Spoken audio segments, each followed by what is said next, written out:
compor um acervo que conte a história da nação, etc., ela tem que indenizar o presidente. Então, a própria lei, quando cria esta obrigação, esse direito de preferência, ela nada mais faz do que redizer que o bem é do presidente da República.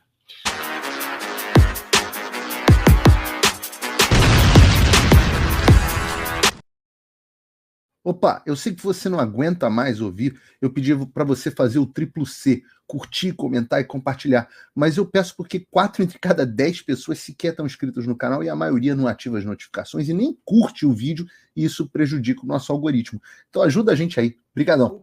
Vou inclusive aqui começar o nosso bate-papo contando uma história pessoal que tem ligação direta com esse caso das joias do presidente Bolsonaro, porque em 1999 o meu avô, o ex-presidente João Batista Figueiredo, morreu. E meu avô chegou ao governo com uma casa de campo na região serrana do Rio de Janeiro e um apartamento na zona sul do Rio, né, o Sítio Dragão, e morreu com exatamente o mesmo patrimônio. Não vou dizer que morreu pobre, porque é um bom apartamento e uma excelente casa de campo, mas morreu ali vivendo com dificuldade, com o ordenado dele que ele tinha como militar e como ex-presidente até similar ao caso do ex-presidente Jair Bolsonaro. E aí, quando meu avô morreu, a minha avó, a dona Dulce, saudosa dona Dulce Figueiredo, minha avózinha querida, ela teve que optar por uma das pensões. Ela tinha que escolher se ela queria a pensão de presidente ou a pensão de general. E aí, digamos assim, que o orçamento da casa cai à metade e ela se vê com dificuldade de manter a vida dela e ela resolve fazer um leilão das coisas que o meu avô tinha, dos objetos pessoais que ele tinha. Então fez um leilão que ficou muito famoso, né? Vira e mexe tem algum objeto que foi desse leilão que as pessoas mandam para mim, e eu confesso que alguns eu até queria comprar de volta, mas foi uma confusão danada, porque o IPHAN, o Instituto de Patrimônio Histórico e Cultural, entrou com um bloqueio da venda de certos objetos, inclusive uma escultura famosa que o meu avô tinha recebido do Ronald Reagan, o ex-presidente dos Estados Unidos, que era amigo dele, que ficava, inclusive, na sala de estar do meu avô. Ele vendeu, né, no leilão e o IPHAN entrou com um bloqueio. Depois, o valor ficou bloqueado na justiça há alguns anos, mas a família entrou na justiça e conseguiu vencer. A justiça decidiu que o presente era do meu avô e que ele podia vender. E eu conto essa história porque eu fiquei muito surpreso quando estourou esse escândalo do ex-presidente Bolsonaro não poder vender os objetos pessoais que ele recebeu de presente. Eu nunca tinha ouvido exatamente sobre isso. Então, eu sou uma pessoa muito legalista, doutor Paulo. Eu queria que você me ajudasse a entender o que diz a lei sobre os presentes de ex-presidentes.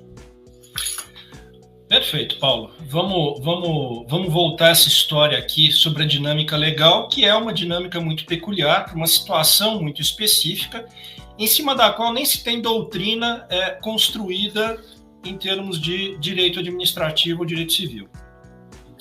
Essa questão dos presentes, ela inicialmente é disciplina, até 1991 não havia disciplina jurídica nenhuma. Em 91 vem uma lei, governo Fernando Collor, que estabelece alguma disciplina sobre isso. E basicamente dizia que os presentes recebidos dirigidos ao presidente da República ingressariam no seu acervo privado e com eles ficariam.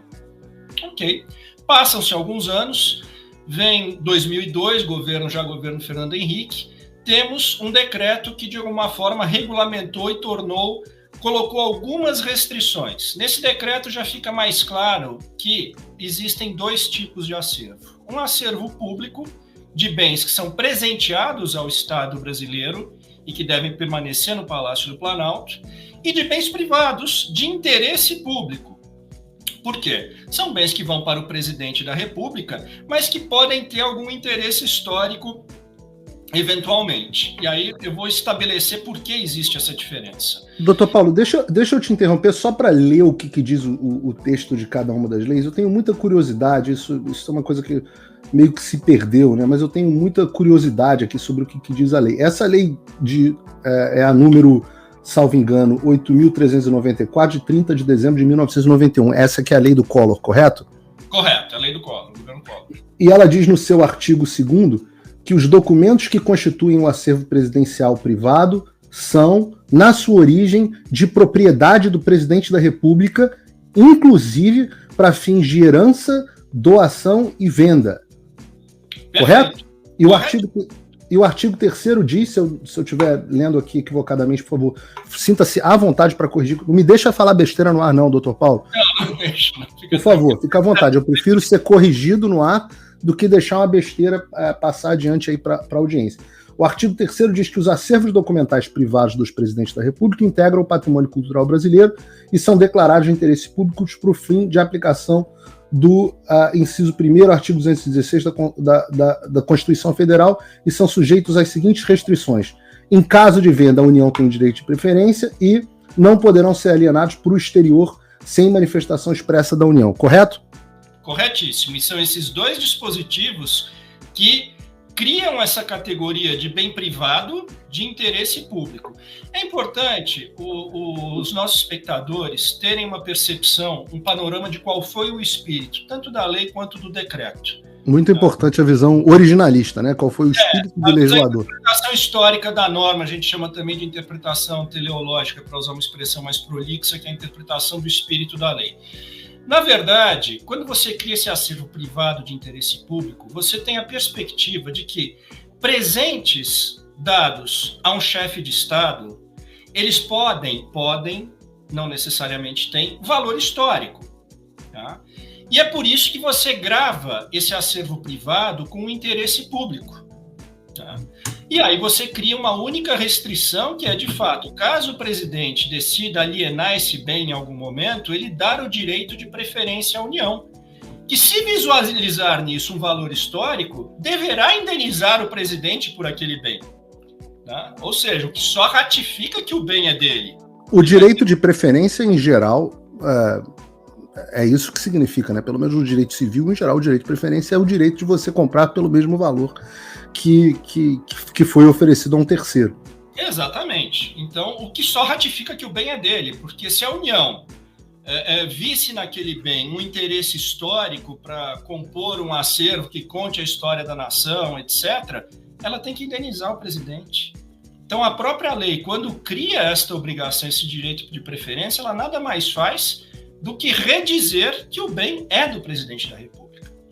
Mas indo adiante, então temos uma lei de 1991, governo Collor, um decreto de 2002, governo Fernando Henrique, e em 2016... Aí, perdão, o decreto do Fernando Henrique é esse que diz que no caso de venda, a União tem o direito de preferência, é isso, sem prejuízo, os acervos não podem ser alienados para o exterior sem a manifestação expressa da União, que é o que eu entendo que é a natureza do problema aqui. E depois o decreto Perdão, você falou que em 2016 veio uma portaria? Não, vem um acórdão do Tribunal de Contas da União, onde ele é provocado a discutir a questão de acervos e de objetos supostamente do patrimônio público que teriam sido desviados para acervos privados. E aí essa discussão se torna candente, se torna acalorada, e o Tribunal de Contas da União inova e coloca alguns critérios que até então não existiam. Né? E qual é o critério? Olha, muito que bem, os presentes dados a presidentes da República em cerimônias oficiais de trocas de presente e audiências com chefes de Estado estrangeiros, eles pertencem ao patrimônio público, salvo os de consumo imediato ou os personalíssimos. E aí surge essa palavra personalíssimo, que não havia na lei, que não havia no decreto, e que, lamentavelmente, o Tribunal de Contas da União, de forma desapercebida, não esclareceu efetivamente o que é um bem personalíssimo. Eu quero até abrir um parêntese aqui também para o nosso espectador, que eu considero bastante importante. Quando eu disse que a lei e o decreto, elas são mobilizadas pela perspectiva de valor histórico dos presentes, isso traz um outro aspecto importante de nós destacarmos aqui, é que nem lei, nem decreto e mesmo o acórdão do TCU falam em valor propriamente dito. Por quê? Porque o valor histórico ele não se confunde com o valor monetário. Eu desconfio, até eu não passei aqui a lupa, mas eu acho que o decreto e a lei nem usam a palavra valor em algum momento. Né? Por quê? Não necessariamente aquilo que tem um valor econômico tem um valor histórico. E em se tratando de presentes dados a um chefe de Estado, essa preocupação não se tornava premente. Veja, o valor histórico, por exemplo, daquela estátua que você se referia do seu avô, era um valor histórico enorme. Talvez ela não tivesse um valor monetário muito grande. Acho que era uma estátua de bronze, se não me engano. Eu via algumas fotos aí na época. É uma estátua muito bonita de um cowboy. Um cowboy, né? É um artista até bastante famoso aqui nos Estados Unidos, muito bom. Eu tentei achar outras peças do cara, mas o valor monetário acabou ficando muito alto, porque como o Reagan gostava muito dele, o artista bombou, ficou famoso e o valor monetário cresceu junto com o valor artístico. Mas duvido que tenha crescido para além do valor histórico da peça. Sem dúvida. Enfim, então, a perspectiva era essa. Nunca se parametrizou essa legislação com viés de um presidente não pode receber um presente caro, ou sempre foi uma tradição essa entrega de presente, essa homenagem a um chefe de Estado, que nós brasileiros também fizemos por muitas vezes. Não havia essa ideia de que poderia se questionar isso à luz da moralidade, etc., e isso aconteceu no julgamento do TCU. A partir de então, esse acórdão de 2016, ele de alguma forma, ele passa também a parametrizar o processo de classificação dos presentes, que, lembrando de novo aqui ao espectador, ele é binário. Ou o presente integra o acervo público, ou ele integra o acervo privado de interesse público, e aí fica com o presidente da República, com essa limitação de que, se for bem dele, tem que dar direito de preferência à União. Bom, a partir disso, como não havia uma definição do que seria o bem personalíssimo, é uma expressão que, embora ela, na sua literalidade, possa inferir algumas conclusões, ela carece de uma declaração expressa de quais os limites do que se considera personalíssimo. Quanto a disso, em 2018, aí já estamos falando em governo Michel Temer, a Secretaria-Geral da Presidência edita uma portaria onde ela, de uma certa forma, coloca uma definição do que é o bem personalíssimo, incluindo aí joias, semijoias, objetos pessoais, enfim, coloca uma gama muito grande a título exemplificativo. Se você me permitir, doutor Paulo, é essa que fala que bens de natureza personalíssima ou de consumo direto pelo recebedor, bens que pela natureza destinam-se ao uso próprio do recebedor, a exemplo das condecorações, vestuários, artigos de toalete, né, perfumes, etc., maquiagem, roupas de casa, perecíveis, perecíveis é interessante, artigos de escritório, que incluem aí caneta, né, joia, e aí tem joias, semijoias e bijuteria. Então, no governo Temer, foi isso que aconteceu. Foi isso que aconteceu. Essa portaria número 59. Essa portaria, de uma certa forma, é uma portaria vinda, obviamente, diretamente do Palácio do Planalto, mas que trouxe algum esclarecimento. O que é importante aqui para a gente entender, estabeleceu-se uma zona cinzenta a partir desse julgamento do TCU, que não havia antes. Antes, os presentes eram do presidente da República, salvo quando entregues em cerimônias oficiais de troca de presentes. Mas nós temos aqui uma dinâmica muito vasta em relação a isso. Veja, por exemplo, esse caso do conjunto de joias masculino e feminino foram presenteados pelo ministro de Minas e Energia da Arábia Saudita. E o presidente da República nem estava nessa ocasião, foi uma visita feita pelo nosso então ministro de Minas e Energia, Almirante Bento. Quer dizer, não se enquadraria nem nessa situação. Agora, então para eu entender, bom, a gente vai entrar no histórico da coisa propriamente dito. Pode continuar. E aí um ponto também para o espectador entender como funciona essa dinâmica. Ok, você chega, o presidente da República recebe um presente, o presidente Bolsonaro recebeu mais de 9 mil presentes que estão catalogados no nome dele, uma relação que é pública. Aliás, é por ser pública que se identificou que ele havia recebido os conjuntos da Rolex e da Chopard. justamente por ser público, isso nunca foi oculto. Esses presentes são dirigidos a um departamento próprio dentro do Palácio do Planalto. Um departamento chamava-se Gabinete Adjunto de Documentação Histórica, hoje chama-se Diretoria de Documentação Histórica, o mesmo gabinete, composto por funcionários concursados de carreira, inclusive a equipe que estava durante a gestão Bolsonaro já era egressa de outras gestões, e a quem cabe interpretar e adequar, diante do decreto, da lei, do acórdão do TCU e da portaria, se aquele bem é público ou privado de interesse público. Ou seja, é uma área técnica que decide isso. Ao contrário do que se possa dizer, e eu me ressinto um pouco porque tem sido colocado como uma premissa indiscutível, os presentes, não é o presidente da República que escolhe o que fica com ele ou o que não fica. Essa determinação ela é técnica, ela se prende a critérios legais técnicos e você tem um gabinete específico para isso, que toma essa decisão.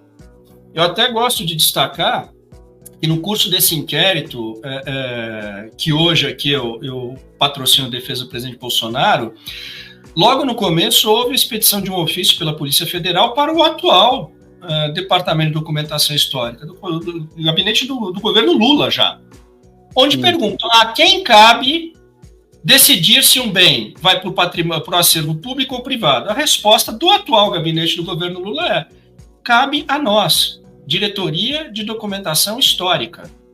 Então, com base nessa legislação que o senhor apresentou aqui. Há uma premissa que é fundamental que seja compreendida. Essa destinação de presentes não é um ato decisório do presidente da República. Não era do presidente Bolsonaro, não era do presidente Lula, não era da presidente Dilma, não era de nenhum deles. Isso sempre passou por esse gabinete, por hoje chamado diretoria. Opa, desculpe interromper o seu vídeo, mas desde 2022 eu continuo com as contas bloqueadas e o passaporte cancelado pelo Xandão. Se você aprecia o meu trabalho e tudo que eu faço pela liberdade de expressão, tem um lugar onde você pode se tornar meu apoiador com uma pequena quantia por mês. Acesse www.paulofigueiredoshow.com e torne-se meu apoiador, e aí você vai receber conteúdos exclusivos e desconto nos meus cursos. Ou então você pode se tornar meu patrono Gold e passar a me pautar, tem reuniões comigo, você entra para o meu grupo de WhatsApp, que eu uso sempre.